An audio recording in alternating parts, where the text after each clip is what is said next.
tuned in to the Community Cats podcast. Ready? Let's go. Welcome to the Community Cats podcast. I am your host, Stacy LeBaron. I've been involved helping homeless cats for over 20 years with the Merrimack River Feline Rescue Society. The goal of this podcast is to expose you to amazing people who are improving the lives of cats. I hope these interviews will help you learn how you can turn your passion for cats into action.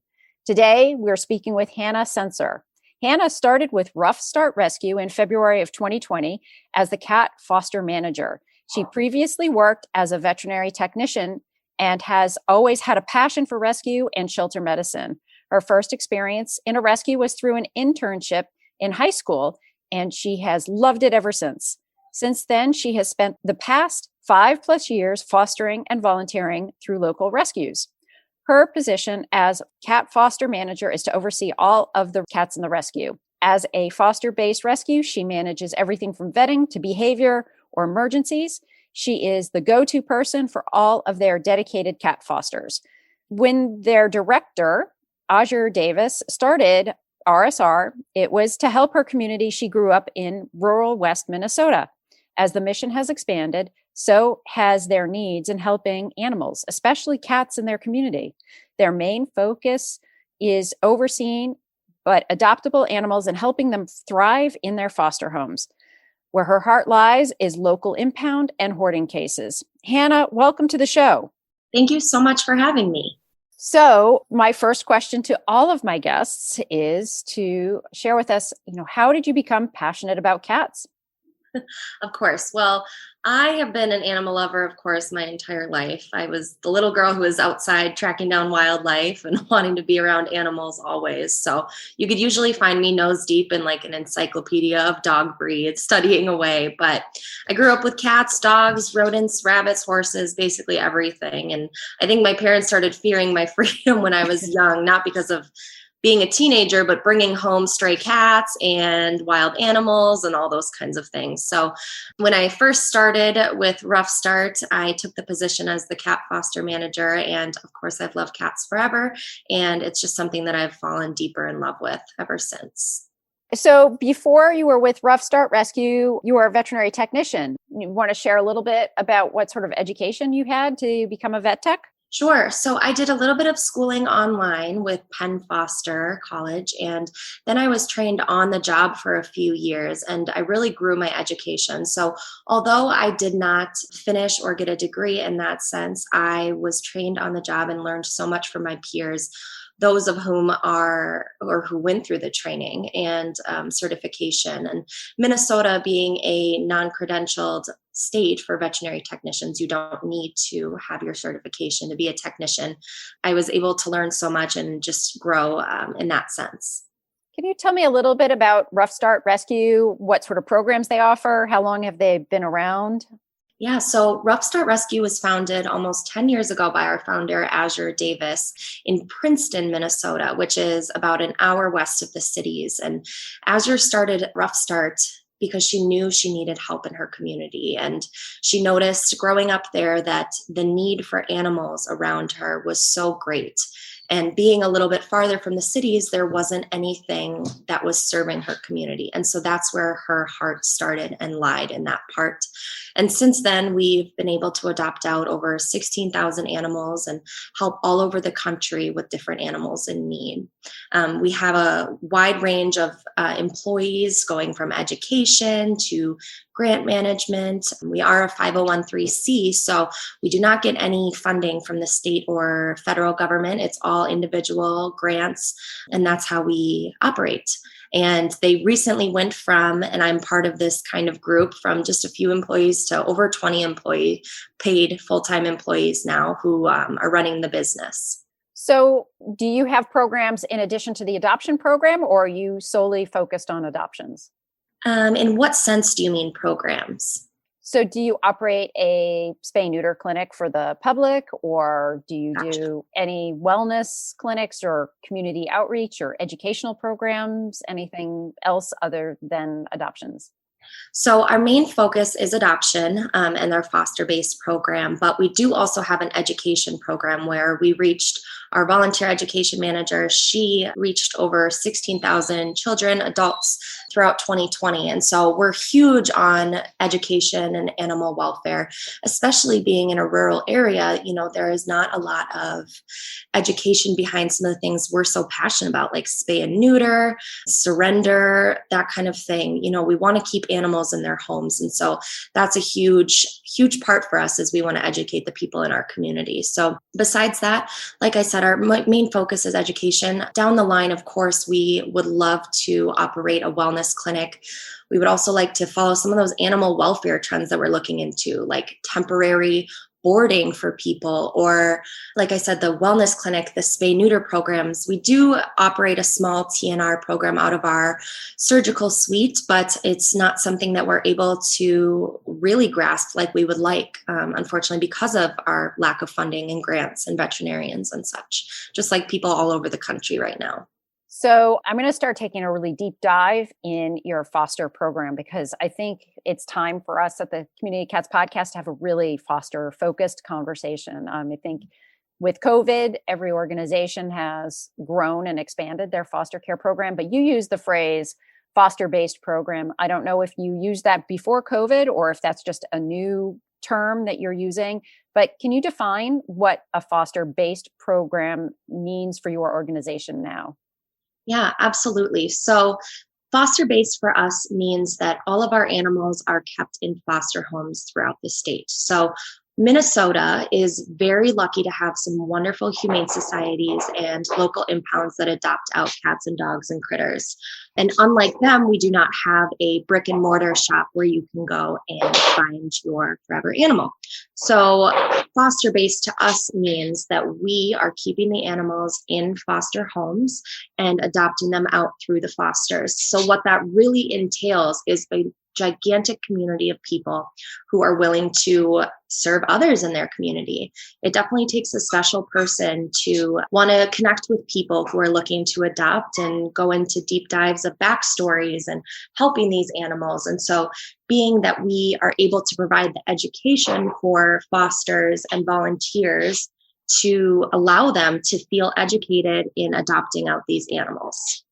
So you allow your foster homes to be able to adopt out the cats?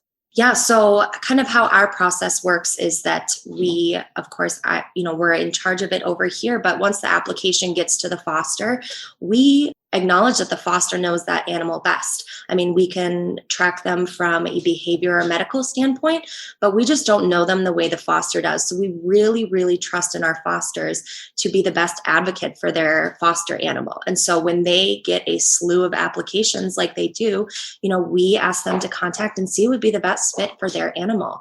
And we really are working on, as a whole, creating adoption to be more diverse for people. We don't want to limit. And I think a lot of people, they get misunderstood with rescue and they say, well, I can't adopt because I'm in an apartment or I don't have a fenced in yard.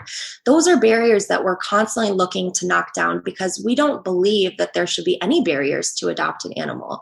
If you have the resources, the time, the money, and anything that you can provide for them, you can do it in the space you need. And say you have an apartment with a high energy cat. Well, we're going to help you find out the best way to please that cat. And so you can both have a great relationship moving forward. That's fantastic. As the foster home manager, define your job and how you spend your time.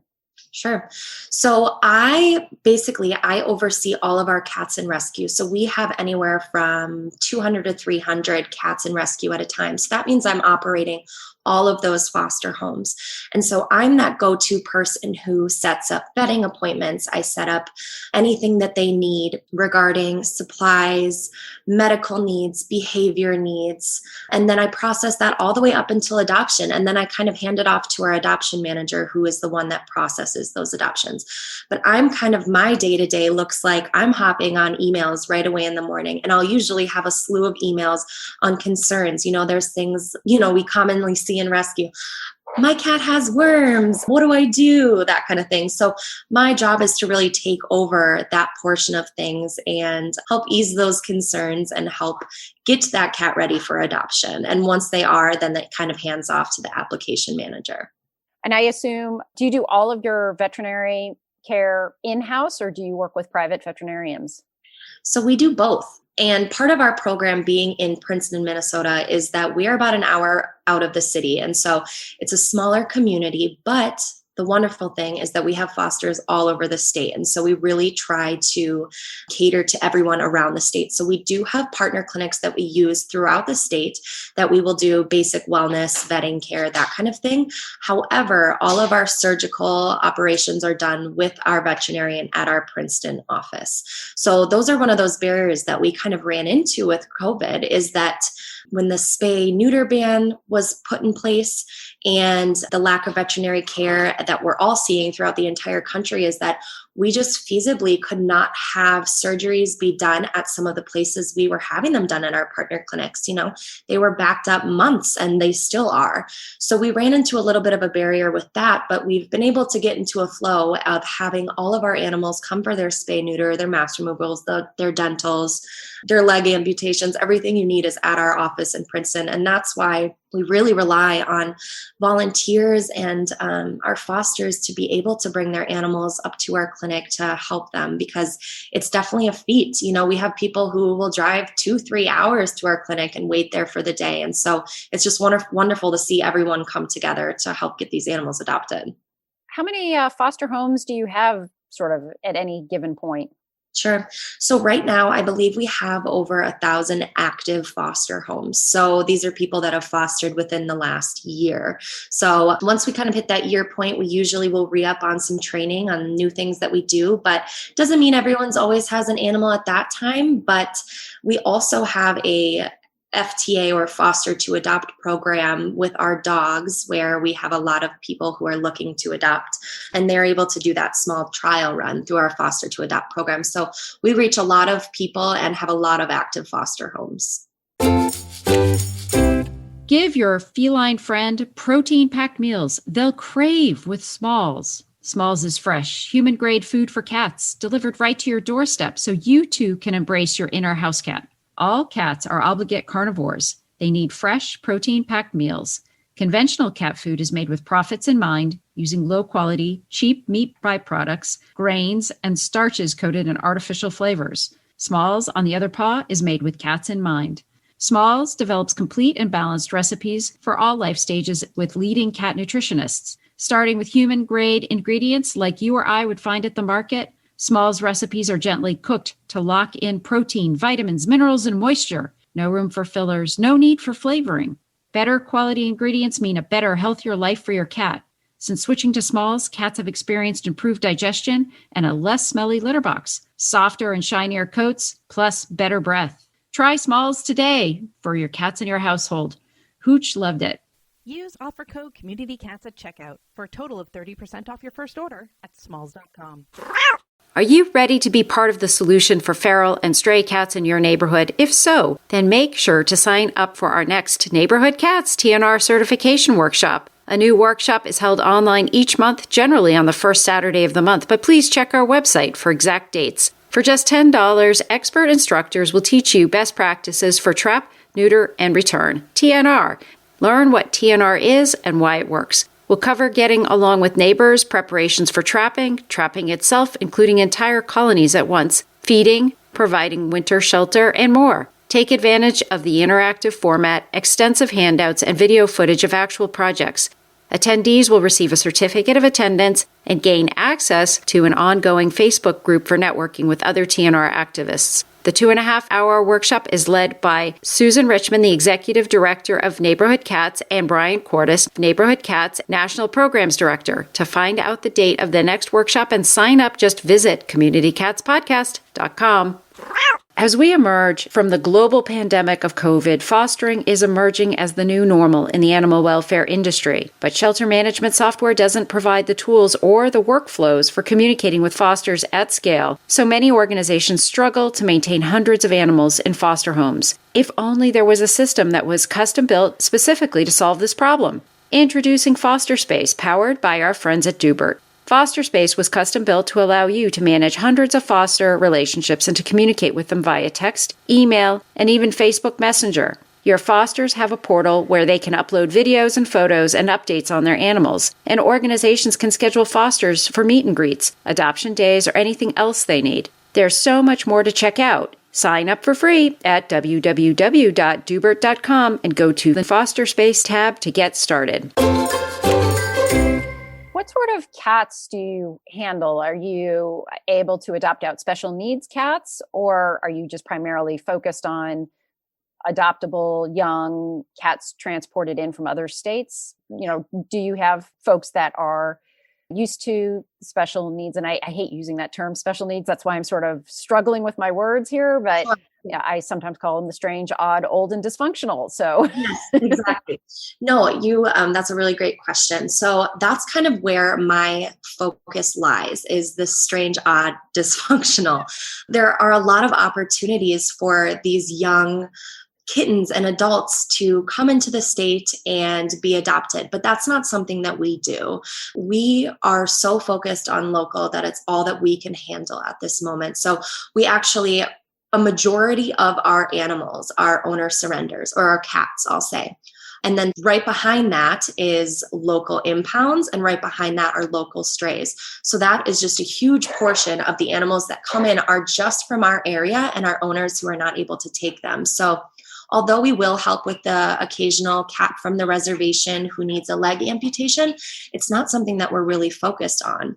And being that we are a foster-based rescue, we do have these fosters who are equipped to take care of those neonatal kittens that were abandoned by mom on the farm, or the hyperthyroid cat who's 3 pounds, or the FIV or the FELV positive cats. Those are the things that I love and thrive on. And being that I come from a medical background and was trained on the job, those are the cases I love to work with. And just to take these animals that, might be disregarded in a shelter, or, an owner can't afford to take care of them anymore. Those are things we love to help with. And so although we might see animals staying in rescue a little bit longer, that's a life that we saved from euthanasia. And so that's really important to me. You had mentioned that your organization has like 20 full-time staff members. So you're in charge of the foster care program, which actually sounds like more like you're in charge of operations to a certain degree. Yeah. Are there other staff members also managing the foster homes, or are you the responsible manager for those 1,000 foster homes, which seems like a really large number of people to manage? Right. So I don't have exact numbers on what percentage are cat fosters of those. We also run a very robust dog program. So we do have these other foster manager positions for our large and bully breed, and then also small dogs too. So that is a main focus of ours. But regarding cats, that's all me. That's all I manage. And then, so you have 1,600 adoptions a year. How many of those are cats? So sorry, I was saying 16,000 since we started. Gotcha. And we adopted out 3,300 animals last year total. And about a third of those were cats. So that's about 1,100 cats. 12 to 1,400 cats that we adopted out last year. Are there any special tools that you like to use to help manage your foster program? Not necessarily. I mean, we are really lucky to be able to work with a few of our adoption centers around the state. So that would be those PetSmart adoption centers. And we also work with a wonderful cat cafe called the Cafe Meow in uptown Minneapolis. And so we're able to reach people who we wouldn't normally be able to reach. And a huge thing that we commend our local Humane Society and impounds for is that people are able just to go in and meet with the animal and figure out if they like them or not. It's different when you're just meeting the animal online or looking at their pictures. So being able to utilize these adoption centers are so helpful for us. The Cafe Meow, where people can go and they know they're cat friendly and they can go and meet them and help the rescue in that way, and go to PetSmart and look at the cat and spend time with them. Those are programs we really, really rely on. Although that is the latter half of the adoption process, all of the animals will stay in rescue in their foster home until that process. So other than that, no, I mean, there's not a lot of programs that I use or anything like that. I run a pretty mean spreadsheet that kind of tracks over, I have about 300 cats in rescue right now. So it's a lot, but email, is our main source of communication through us.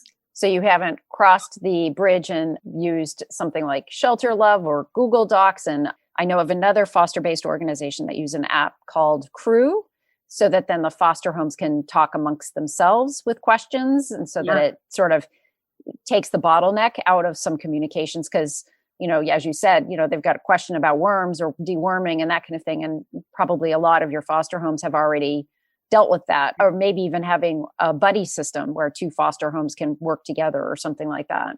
Yeah, no, we do not operate with any of those programs. I know our kind of management staff in that sense, we're always looking to grow and operate since we grew so quickly, especially over COVID. But we have a wonderful fosters page on Facebook. And Facebook is not my favorite platform to work with, but it's where we post our animals needing foster. And then we also have so many wonderful fosters who will post things in the fosters page, experiences, things that happen with their animal or happy things. My foster cat that was with me for 3 months got adopted or that kind of thing. So we have a really great community of fosters who are able to connect that way. And that's really wonderful to see. So, sometimes people have some behavioral questions and they'll post that on that Facebook fosters page. And that relieves my time too, which is super wonderful because although I'm happy to help with those things and that is my job, there are so many people who are able to help, and those fosters who are able to take in cat from cat, they probably have a better idea, of things to suggest or, want to work with than I would even do. So it's wonderful to have kind of our core fosters who are so experienced and know our policies and that kind of thing that they can help other fosters and new fosters. No, that sounds great. It really sounds like you're using that Facebook page as your virtual shelter, so to speak, and virtual resource area. So I think that that's great.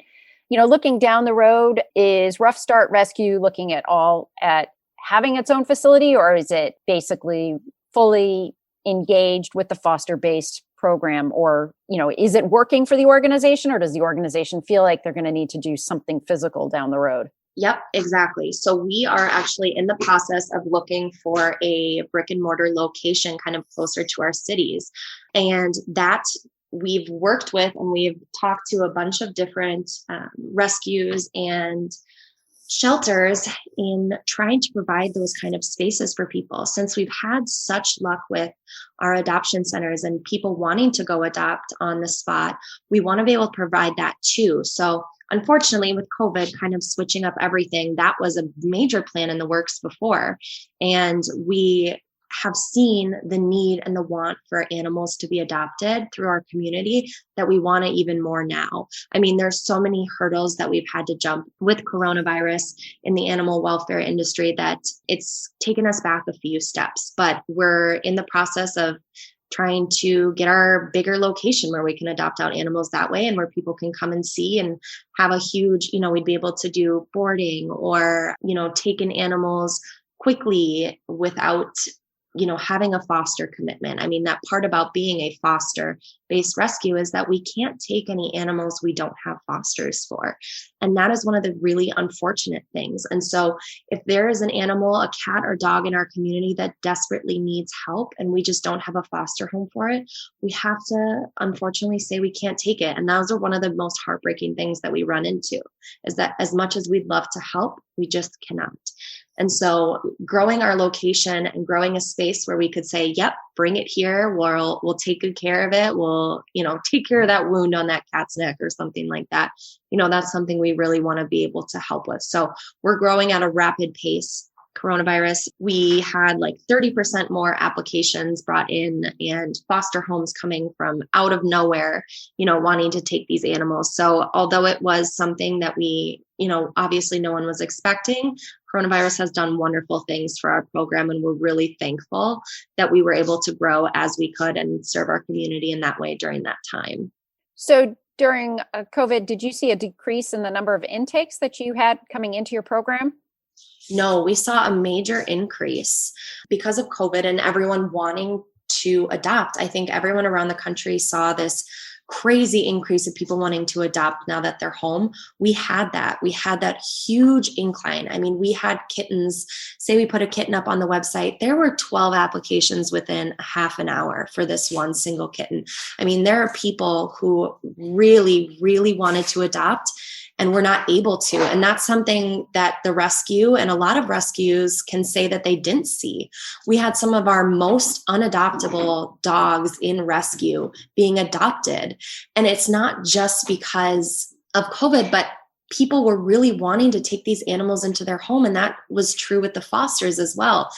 Getting our message out about how, you can be a foster. You do not have to pay for the medical. You don't have to pay for supplies. All we need is that loving home for you to temporarily keep this animal in. And we could say, what, I promise they're not going to be with you for long, So that's something that was really cool for us to see. And just on that same side of things, people in the community, they're saying, well, aren't people going to want to return their animals once they go back to work? And you know what? We've actually seen less surrenders this year than we have any other year. And so that's really cool to see as well, too. Do you have any comments about the challenges of working in a rural part of the United States? Yeah, there are a lot of challenges that we deal with. The main thing I would say is education. I mean, we run into a lot of people who do not have the same values that we do. And some of those values include spay and neuter programs. I mean, there's a lot of people who they don't mean to, but they have these barn cats that keep reproducing and they don't know any better. And that's just the farm way of life. And so we totally acknowledge that and we want to help. And that's why we love working in our rural community, because we can educate and we can help and we can provide TNR and we can help this part of, the rural area that someone else might not be able to. There's not a lot of people further west than us that are able to help. And so being in this exact spot that we're in, we're able to do so much more. And so, like I said, education is a huge portion for us. And so having our education manager be able to reach out to local schools around us and teaching kids about the importance of animal welfare and things like spay and neuter is super important. And so being that we're in this area, we also are really lucky to be, not that far from the cities, about an hour, but we still have people who are wanting to help from the cities and even farther for animals. So that's really great.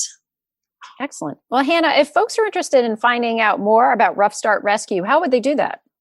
Absolutely. Well, they can visit us on any of our social handles at ruffstartrescue.org, spelled RUFF, and we'd be happy to have you over there. And is there anything else you'd like to share with our listeners today?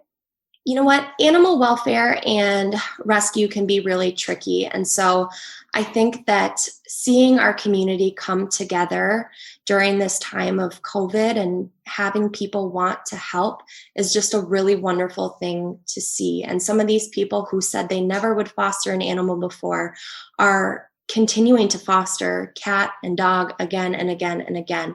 And there are just so many lives that we can save. And so right now, we're just so focused on helping our local community. We'd love to keep working so hard that we don't have to help them anymore. And we can help animals in different states and that kind of thing. But right now, we're so focused on helping our local community that we hope we don't have to sometime down the line. That's great. Hannah, I want to thank you so much for agreeing to be a guest on my show, and I hope we'll have you on again in the future. Thank you so much for having me. It's such a pleasure.